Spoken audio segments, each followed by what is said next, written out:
Russian President Vladimir Putin has reiterated that he won't renew the Black Sea grain deal until Western nations meet Moscow's demands.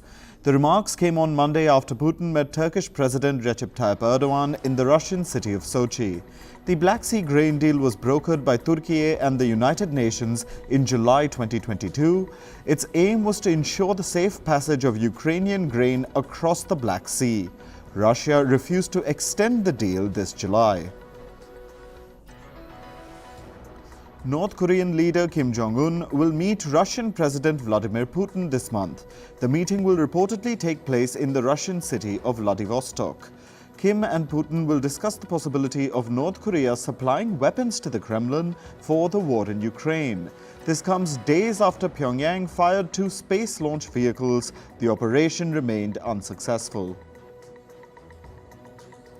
Former leader of the American right-wing group called Proud Boys will be sentenced for his role in the 2021 U.S. Capitol riot.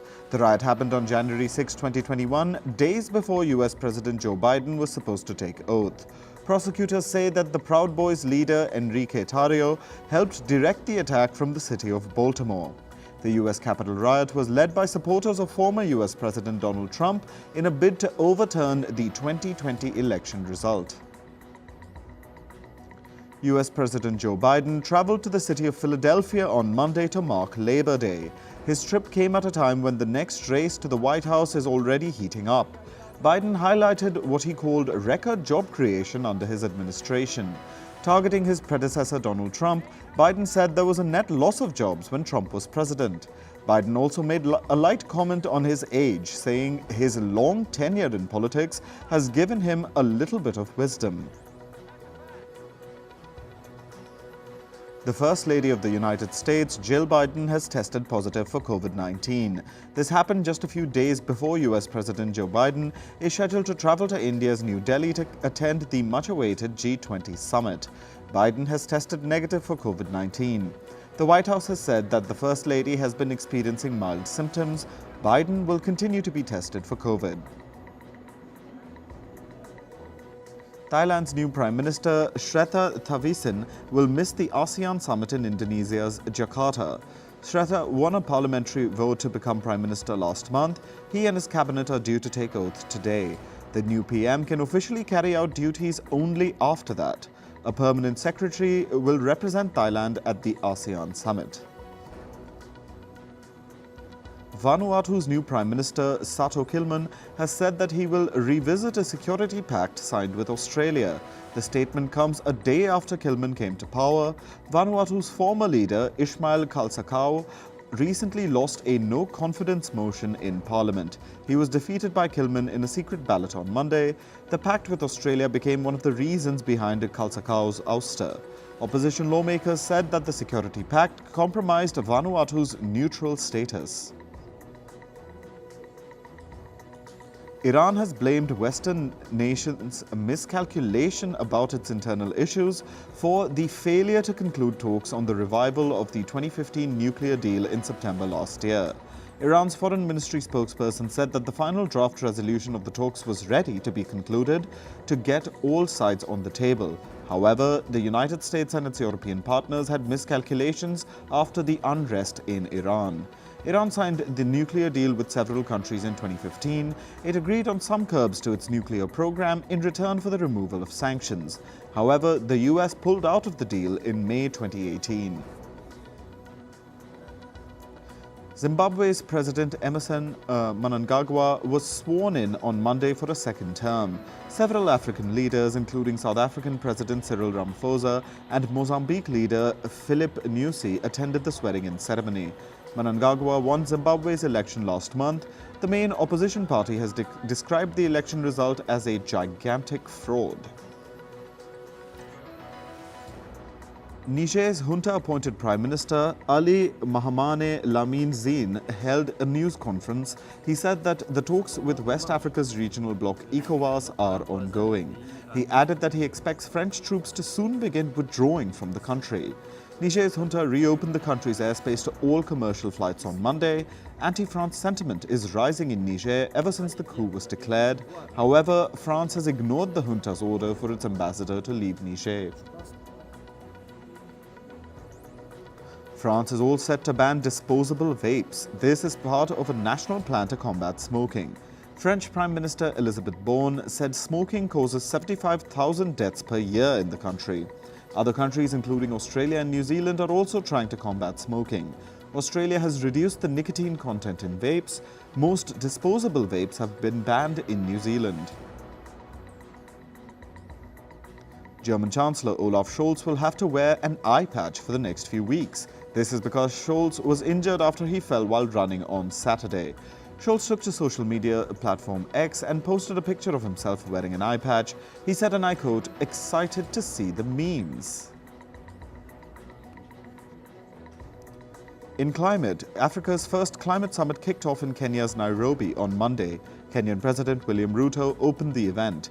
He urged that the climate crisis be seen as an opportunity to pour in billions of dollars in investment. African leaders are pushing for financing instruments such as carbon credits. However, several speakers said that they've seen little progress towards accelerating climate funding.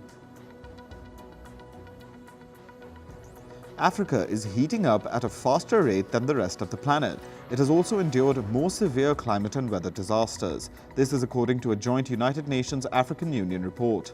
The report has warned that climate change could stoke a conflict over resources in the continent. Former United Nations Secretary General Ban Ki-moon and other leaders visited the Mukuru community. It's a community in Kenya's capital city, Nairobi. They were there to learn about measures to deal with issues such as water waste management from the residents. To solve the issue, the community uses an insect to turn human waste into a biomass protein. Taiwan began cleanup operations on Monday. This was after Typhoon Haikui left a trail of destruction across the island. Residents and workers removed fallen trees, fixed broken power lines, and cleared debris.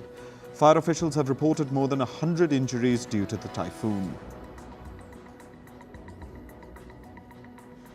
Spanish police officers were searching for missing people. This was after record rainfall caused heavy flooding in central Spain. Authorities said 3 people were reported missing. In Madrid, several roads were closed as half a dozen bridges were torn down by water overflowing from riverbanks. Meanwhile, in Spain's Toledo city, cars were seen riding through heavily flooded roads. Torrents of water poured down the steps in the city. However, Spain's National Weather Agency has now lowered the alert level to yellow from orange and red. Britain is bracing for a week of heat wave. Temperatures are expected to exceed 30 degrees Celsius in some places. UK residents say they're concerned about the implications of climate change in the coming decades. Pope Francis spoke about young people's fears for the planet. He also spoke about his landmark 2015 letter. He had written about the protection of the environment and the dangers of climate change. In the 8 years since it was published, the world has seen an increase in extreme weather events. On to business and tech news. Australia's corporate regulator has sued Westpac Banking Co. Westpac is among Australia's big 4 banking firms. The bank allegedly failed to respond to customers' notices of financial hardship within the required timeframe. In Australia, individuals with overdue payments can request a change in their contract on the grounds of financial hardship. Meanwhile, creditors like Westpac are required to respond within 21 days of being informed. Australia's Qantas Airways has issued an apology. This is after the country's competition regulators sued it for allegedly selling tickets for thousands of cancelled flights. The airline said in a statement that it's reviewing the allegations. In 2021, Qantas received a heap of complaints about flight cancellations and lost luggage. This was after Australia opened its border following the pandemic. Meanwhile, Alan Joyce, the company's long-standing CEO, has said he will retire early. Joyce has been heading Qantas for 15 years. He was scheduled to retire in November. However, Joyce says he will now retire 2 months earlier amid the ongoing lawsuit. He is set to depart today. Protesters gathered outside automaker Cruise's headquarters in San Francisco. This was after reports surfaced that a patient had died after its robotaxis allegedly blocked an ambulance. The incident took place on August 14th. It was reported by the San Francisco Fire Department. The department said that the ambulance had trouble getting to the hospital because two Cruise robotaxis blocked the road. The patient on board later passed away. Chinese electric vehicle maker XPeng is planning to expand into more European markets. It will expand its services to countries like Germany, Britain and France from next year. Chinese electric vehicles are aiming for higher margins and faster growth by expanding services in overseas markets. This comes as they struggle with a price war in their home country. Japanese automaker Nissan will delay the start of production of its next Kicks SUV model in Mexico. This is because some of its mold components were reportedly stolen from a local supplier. The production of the SUVs was due to begin in December this year. However, it will now begin around June next year. India's Hero MotoCorp is planning to invest around $67 million in Ather Energy. Ather is an India-based electric vehicle startup. Hero already owns a 33.1% stake in the EV company. Ather was on track to hit $1 billion in revenue by December. However, it hit a roadblock earlier this year. This was after the Indian government cut the subsidy it offers electric two-wheelers in the country. Elon Musk has said that the social media platform X will file a defamation lawsuit against the Anti-Defamation League. The Anti-Defamation League is an organization that works to combat anti-Semitism and extremism. Musk has accused the ADL of falsely accusing him and X, formerly known as Twitter, of being anti-Semitic. Musk also blamed the organization for X's falling advertising revenue in the US. Chinese mobile app stores have begun barring publishers from launching new apps. This is if they do not make all the required disclosures. It includes app stores run by companies like Tencent and Xiaomi. The app stores are taking these steps to align themselves with Beijing's new oversight rules. China has asked all mobile app providers in the country to file business details with the government. A Russian court has fined Tinder's parent company Match Group and the streaming service Twitch. Match Group has been charged nearly $104,000, whereas Twitch is supposed to pay a fine of $135,000. Russia has blamed both companies for repeatedly failing to localize their data, which is a violation of Russian laws. Moving to sports. In cricket, India beat Nepal by 10 wickets at the Asia Cup on Monday. With this, the men in blue have now secured a spot in the Super 4 stage of the tournament. India had to chase a revised target of 145 runs in 23 overs under the Duckworth-Lewis method. This was after rain interrupted the match in Kandy in Sri Lanka. Both Rohit Sharma and Shubman Gill effortlessly sealed the victory for India. Sharma was not out on 74, while Gill posted an unbeaten 67. Kane Williamson will captain New Zealand for the upcoming ICC Men's Cricket World Cup. The country's cricket board said on Monday that he has shown progress in his recovery from an injury. Williamson had to undergo surgery after a knee injury in April. The 33-year-old was given 2 weeks to prove his fitness ahead of the World Cup. The rest of the New Zealand squad members will be announced on September 11th. Brazilian forward Antony has been dropped from the squad for the 2026 World Cup qualifiers. He's accused of abusing his former girlfriend. The Brazilian Football Federation said that the matter needs to be investigated. The allegations were published by a Brazilian local media outlet on Monday. Antony has denied any wrongdoing. In football, the Spanish men's national team condemned the country's football chief Luis Rubiales. This is after he kissed Spain's Jenny Hermoso on her lips at the FIFA Women's World Cup. The co-captain of the men's team, Alvaro Morata, also expressed solidarity with the women's squad.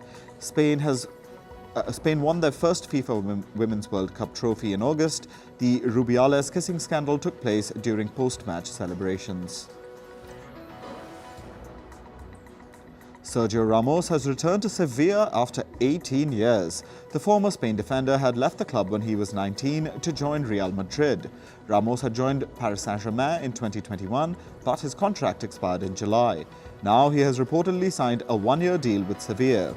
The 37-year-old is believed to have rejected a bid from Saudi club Al Ittihad. Speaking of Al Ittihad, the Saudi Giants are planning another offer for Liverpool winger Mohamed Salah. Liverpool's stance on the 31-year-old remains firm. They have said Salah is not up for sale.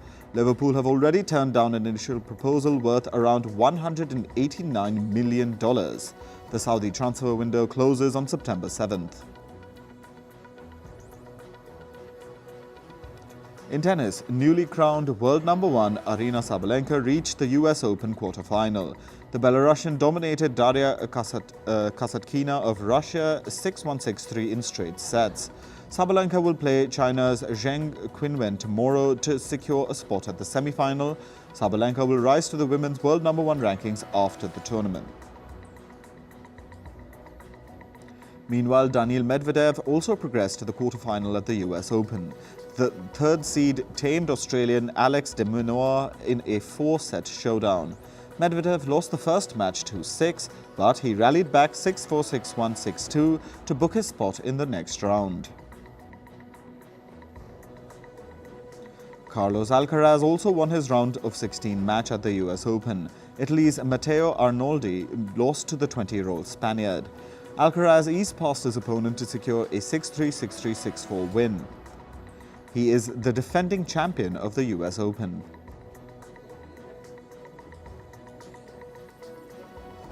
Top seed Iga Swiatek was knocked out of the US Open. She was stunned by Jelena Ostapenko of Latvia in the round of 16. Ostapenko lost the first set 3-6 and then stormed back 6-3, 6-1 in the next two. With this defeat, Swiatek has lost her world number 1 ranking. In the world of entertainment, director Woody Allen presented his 50th film titled Coup de Chance at the Venice Film Festival yesterday. However, a group of protesters interrupted the premiere as they hurled abuses at the director. The demonstrations come just one day after Woody Allen commented on his dislike for cancel culture. The director says that cancel culture is making him quit making movies. The trailer of the action film Godzilla -1 released today. It received millions of views within the first few hours. Fans of the iconic movie series are waiting for the dinosaur-like monster's return to the big screen. Godzilla -1 will release worldwide on the 1st of November. Actor Jenna Ortega dismissed dating rumors with popular star Johnny Depp. The 20-year-old star of the comedy series Wednesday took to Instagram to address the discussion about her dating life. Ortega says, and I quote, "This is ridiculous. Please stop spreading lies and leave us alone." Meanwhile, Johnny Depp's manager said that the 60-year-old actor had never even met Jenna Ortega. Actor Ashley Tisdale is being sued over a car crash. In September last year, Ashley Tisdale crashed into another vehicle while changing lanes. The plaintiff says that she suffered injuries due to the collision. She's taking the actor to court and demanding compensation worth $140,000 in medical expenses. An official date for the hearing is yet to be announced. Ashley Tisdale is best known for her performances in the High School Musical movie franchise and the TV series The Sweet Life of Zack and Cody. Thousands of vehicles were seen leaving the Burning Man 2023 music festival venue today. This was after the organizers opened the road leading out of the remote desert festival in the US state of Nevada. Celebrities like comedian Chris Rock and musician Diplo were also seen exiting the venue. Earlier, officials had ordered that the over 70,000 Burning Man attendees stay put at the venue after heavy rainfall swept through Nevada on Sunday.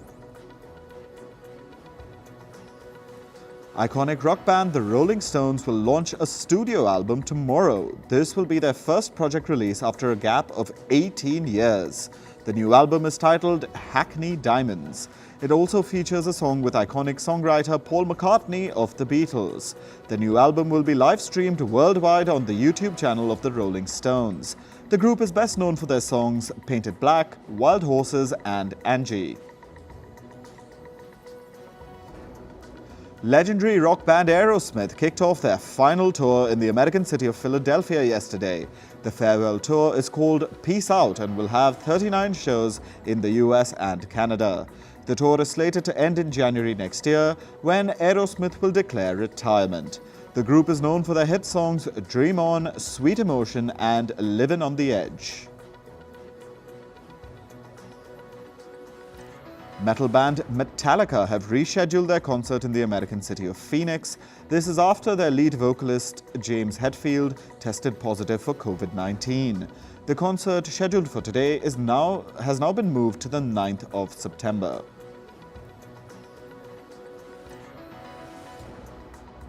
Singer Gary Wright has died at the age of 80. He died yesterday.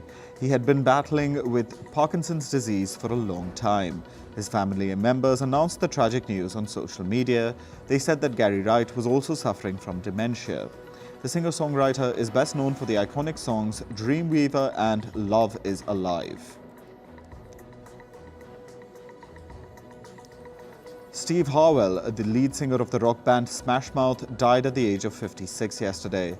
His manager said that the singer died at home, surrounded by friends and family. However, the statement did not mention the cause of death. Smash Mouth is best known for its singles All Stars and I'm a Believer.